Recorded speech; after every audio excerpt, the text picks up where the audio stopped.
السلام علیکم، امید ہے آپ سب کہہ رہا عافیت سے ہوں گے۔ تو آئیے آج کی آیتیں شروع کرتے ہیں۔ بسم اللہ الرحمن الرحیم، انما ولیکم اللہ ورسولہ والذین آمنوا الذین یقیمون الصلاۃ ویؤتوا الزکاۃ وہم راکعون۔ شروع اللہ کے نام سے جو بڑا مہربان نہایت رحم کرنے والا ہے۔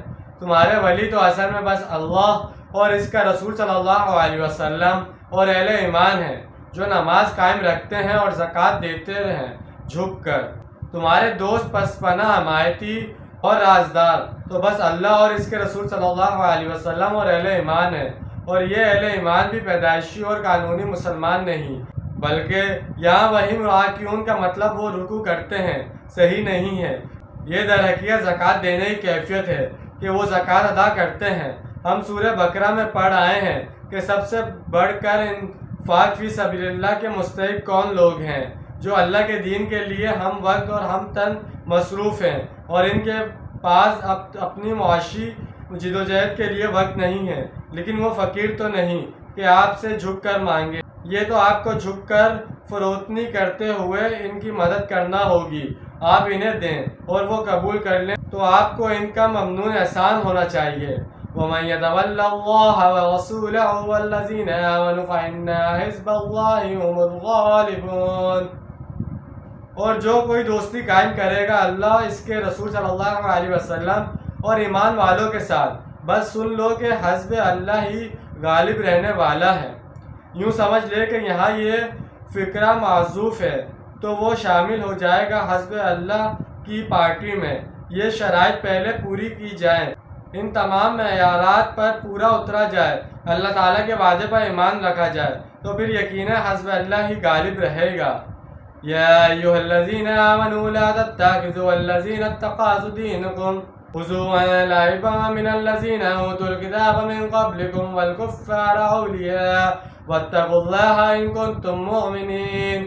اب اہل ایمان ان لوگوں کو اپنا دوست نہ بناؤ جنہوں نے تمہارے دین کو ہنسی مذاق اور کھیل بنا رکھا ہے، ان لوگوں میں سے جنہیں کتاب دی گئی تھی تم سے پہلے اور دوسرے کافروں میں سے بھی، اور اللہ کا تقوی اختیار کرو اور اگر تم مومن ہو۔ پھر وہی بات فرمائی گئی کہ مشرکین اور اہل کتاب میں سے کسی کو اپنا ولی اور دوست نہ بناؤ۔ وَإِذَا نَدَيْتُمْ إِلَى الصَّلَاةِ اتَّخَذُوهَا هُزُوًا وَلَعِبًا ذَلِكَ بِأَنَّهُمْ قَوْمٌ لَا يَعْقِلُونَ۔ اور جب تم نماز کے لیے پکارتے ہو تو یہ لوگ اس کو مذاق اور کھیل بنا لیتے ہیں، یہ اس وجہ سے کہ یہ لوگ عقل سے عاری ہیں، یعنی اذان کی آواز سن کر اس کی نقلیں اتارتے ہیں اور تمسخر کرتے ہیں۔ قُلْ يَا أَهْلَ الْكِتَابِ هَلْ تَنْقِمُونَ مِمَّا إِلَّا أَنْ آمَنَ بِاللَّهِ وَمَا أُنْزِلَ إِلَيْنَا وَمَا أُنْزِلَ مِنْ قَبْلُ وَأَنَّ أَكْثَرَكُمْ فَاسِقُونَ۔ ان سے کہیے کہ اے کتاب والو، تم کس بات کا انتقام لے رہے ہو ہم سے، سوائے اس کے کہ ہم ایمان لائے ہیں اللہ پر اور اس پر جو ہم نے نازل کیا گیا اور اس پر بھی جو پہلے نازل کیا گیا، اور حقیقت یہ ہے کہ تمہاری اکثریت نافرمانوں پر مشتمل ہے۔ قُلْ هَلْ أُنَبِّئُكُم بَشِيرًا مِّن ذَلِكَ مَثُوبَةً عِندَ اللَّهِ مَن لَّعَنَهُ اللَّهُ وَغَضِبَ عَلَيْهِ وَجَعَلَ مِنْهُمُ الْقِرَدَةَ وَالْخَنَازِيرَ وَعَبَدَ الطَّاغُوتَ أُولَٰئِكَ شَرٌّ مَّكَانًا وَأَضَلُّ عَن سَوَاءِ السَّبِيلِ۔ آپ صلی اللہ علیہ وسلم کہیے، کیا میں تمہیں بتاؤں کہ اللہ کے ہاں اس سے بھی بدتر سزا پانے والے کون ہیں؟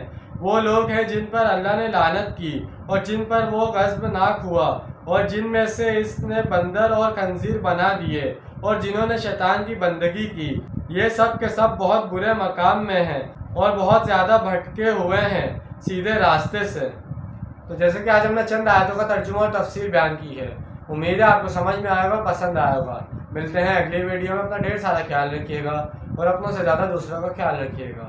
جب تک کے لیے اللہ حافظ، فی امان اللہ۔